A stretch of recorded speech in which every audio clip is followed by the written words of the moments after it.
From the CPRE Knowledge Hub and cprehub.org, this is Research Minutes, a deep dive into new and important research in the realm of education.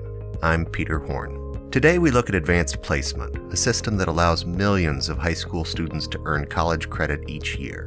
While many studies have looked at the connections between advanced placement and college achievement, few have examined exactly what college students are doing with those credits. Right, you could use them in ways by double majoring, by graduating early, taking more advanced courses. So you could think about the opportunity to maybe take fewer classes and instead work more in the labor market. You could also envision students saying, I'm going to slack off a little bit. Today we welcome Peabody College's Brent Evans, whose new national study examines the post-enrollment behavior and demographic trends of advanced placement students. Evans sits down with CPRE research specialist Robert Nathenson to discuss his findings and their potential implications for school districts, colleges, states, and ed policymakers. A lot of state legislators and policymakers have talked about how can we improve time to degree because they have some overcrowded institutions or students are languishing in higher education for too many years. And I think providing opportunities for earning college credit in high school does seem to be a viable pathway. That's right now on Research Minutes. Good afternoon, Brent. Thank you for joining us today. Thank you for having me, Robert. Today, I'd like to discuss your study, How College Students Use Advanced Placement Credit. The study, which listeners can find in the American Educational Research Journal, sought to determine the impact of advanced placement courses on students' higher education outcomes. For those listeners who may not know, can you give us a quick overview of what advanced placement credit is?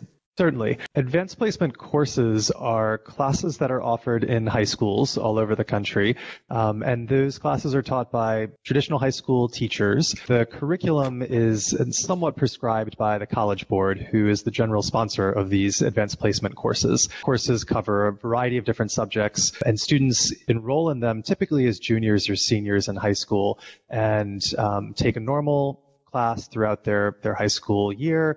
And then at the end of the year, they're offered an opportunity to take an advanced placement exam. That is a nationally offered exam given by the College Board on the curriculum of that course. And students can pass that exam. The exam scored on a score of 1 to 5. 4s and 5s typically have the opportunity to give college credit to students when they enroll in higher education. You had mentioned in the paper that sometimes students receive, as you mentioned, college credit. At the same time, they may receive exemption from coursework. Could you discuss that? Yes. So institutions of higher education have the complete authority to decide whether or not to grant credit or exemption for certain general education requirements.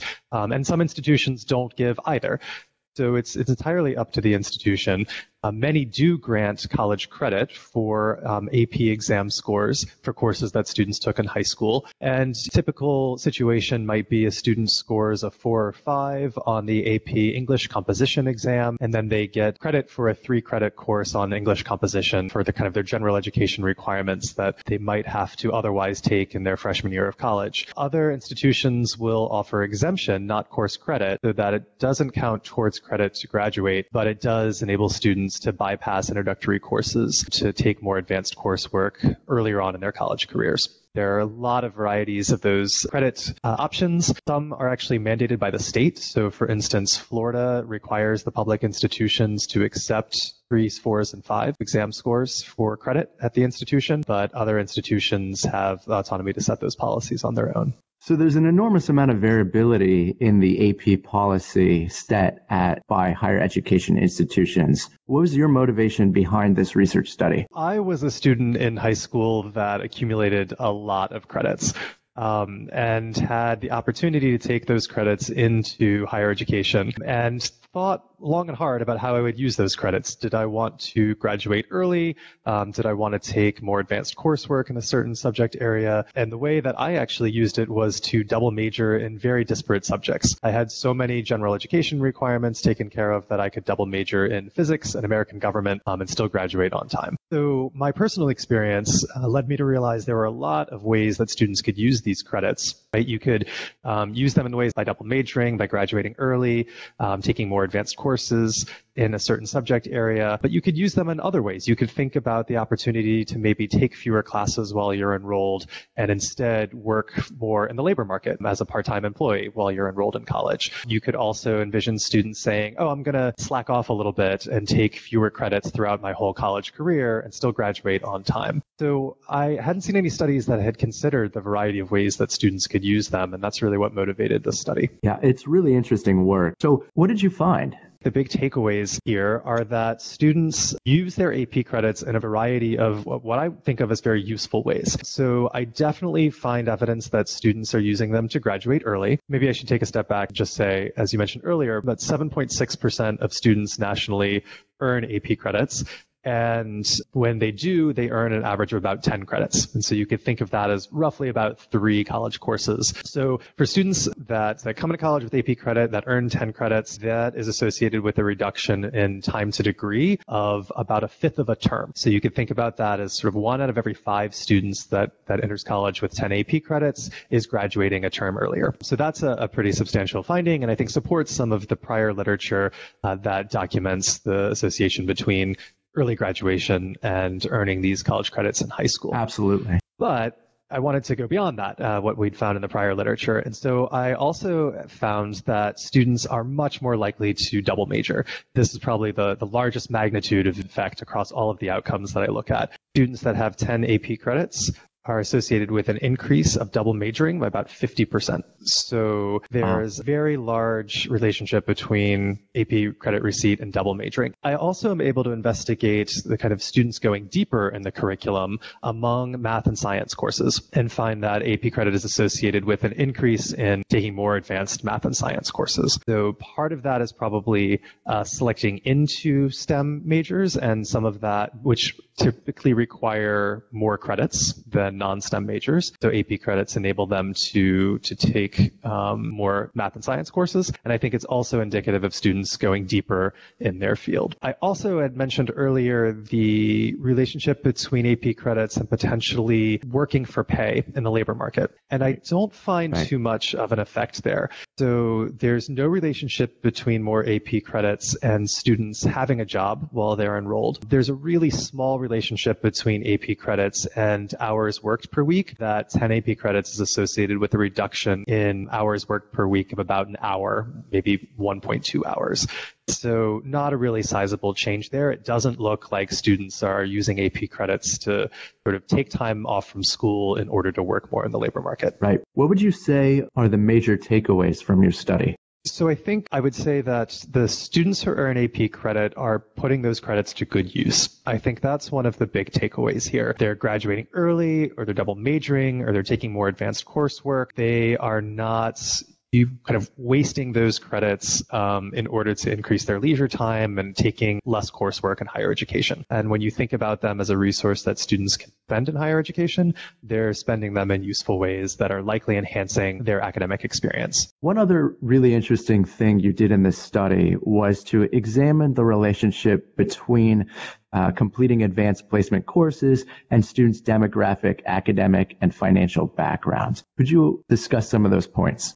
Yes. So this was motivated by some prior research by Dylan Conger, Mark Long, Patricia Ayatarola, and others that had examined the AP course-taking behaviors of students from different demographic characteristics in high school. And so I thought that was very interesting, and it would be a nice contribution to the literature to examine how those characteristics played out, not in the course-taking in high school, but in the actual credits received when they enroll in higher education. And so in my paper, I look at these demographic characteristics relationship with actually earning credits. And I find something that's maybe a little bit surprising. Once you control for academic background characteristics and demographic characteristics, you find that women are more likely to earn AP credits relative to men, and actually minority students are more likely to earn AP credits relative to white students. And unsurprisingly, that students whose parents have a bachelor's degree are more likely to earn AP credits than students whose parents don't have a baccalaureate degree.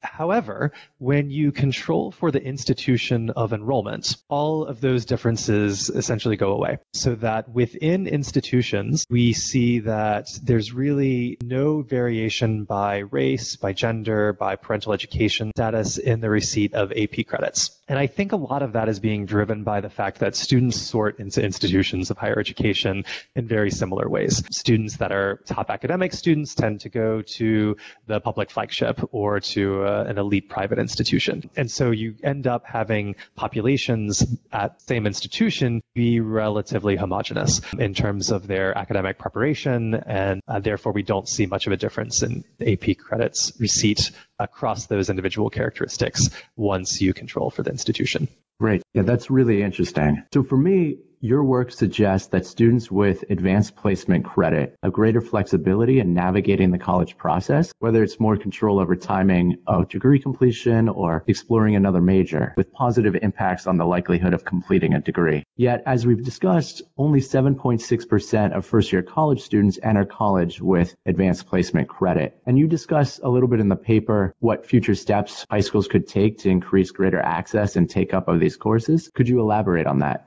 Certainly. So I think you're right that these findings suggest that these are useful courses to take for students in high school. And so we might be concerned about the access that students have to these courses. So my first response would be there is a cost associated with taking the exam. The exam costs money. And so I think there are financial barriers that some students are unable and or unwilling to spend money to take the exam. So one pathway forward there is schools or districts could actually pay for the students to take those exams. That would relieve the financial constraint for certain students, or maybe they could come up with a way to have a fee waiver similar to what we do with SAT fee waivers for AP exams and have those sort of widely distributed to students that are taking those courses that may want to take the exam in order to earn credit. In other institutions of kind of at the high school level, there are capacity constraints. And so these courses are sometimes oversubscribed.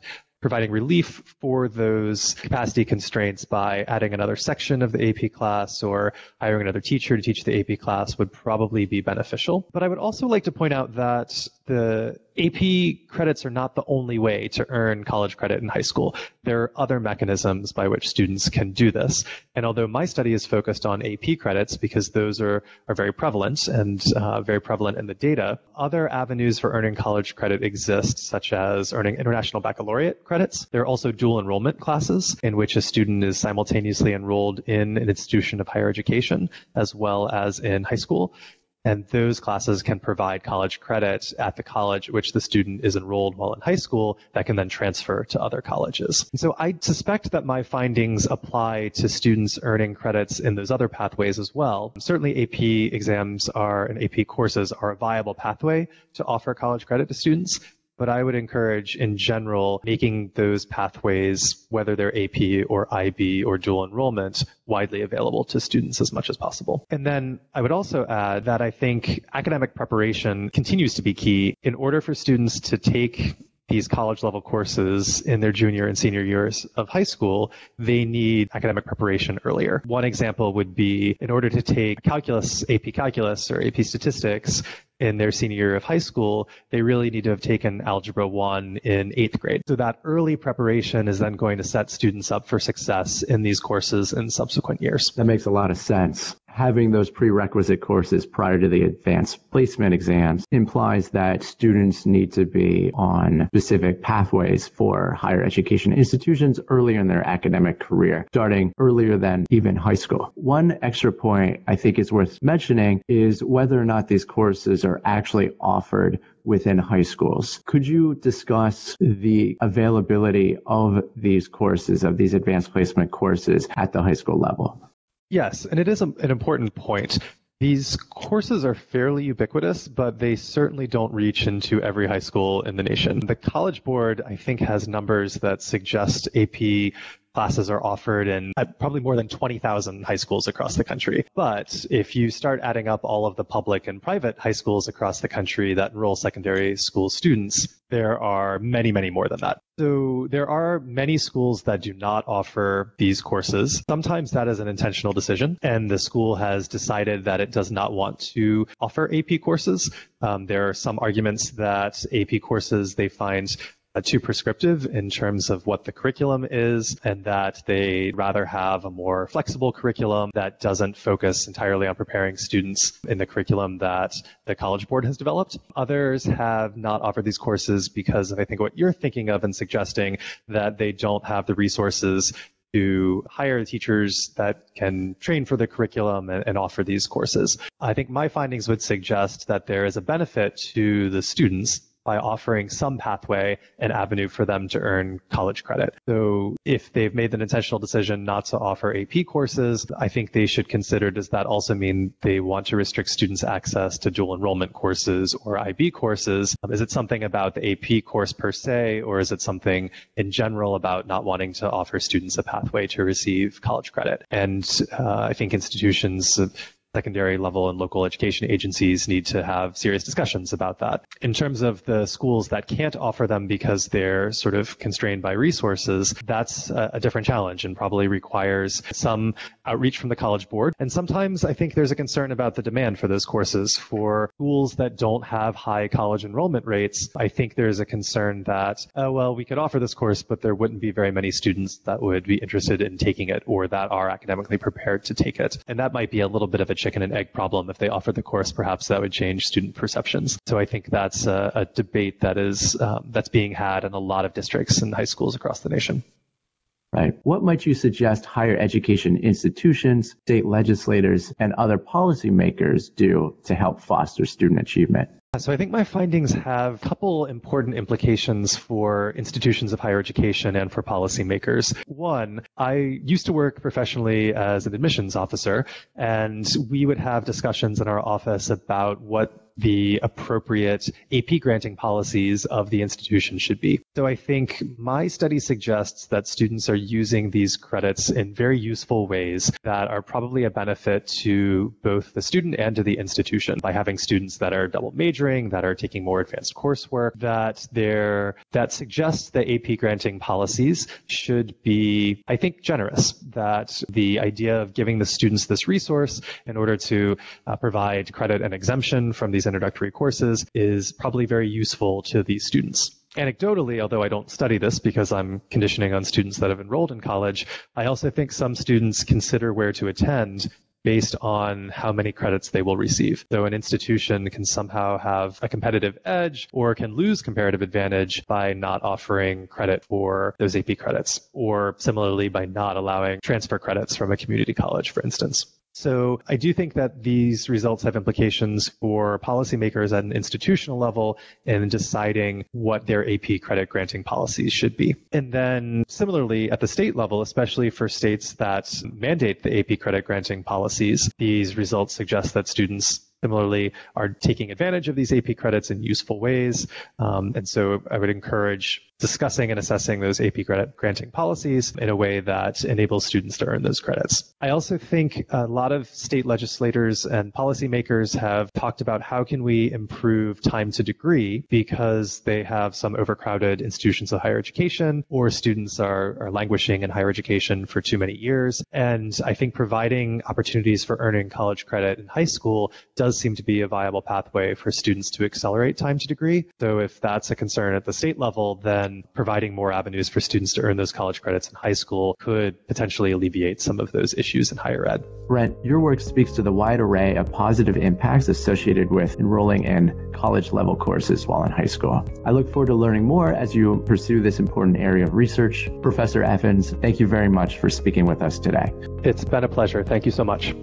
Thanks for listening to this week's Research Minutes, presented by the CPRE Knowledge Hub. For more episodes or to subscribe to the series, visit us at cprehub.org. That's CPREhub.org. To hear more of me, Peter Horn, you can follow the Point of Learning podcast on your favorite streaming service or at hornedconsulting.org. To share your thoughts on today's episode or to suggest future topics, find the CPRE Knowledge Hub on Twitter at CPRE Hub. We look forward to you joining the conversation.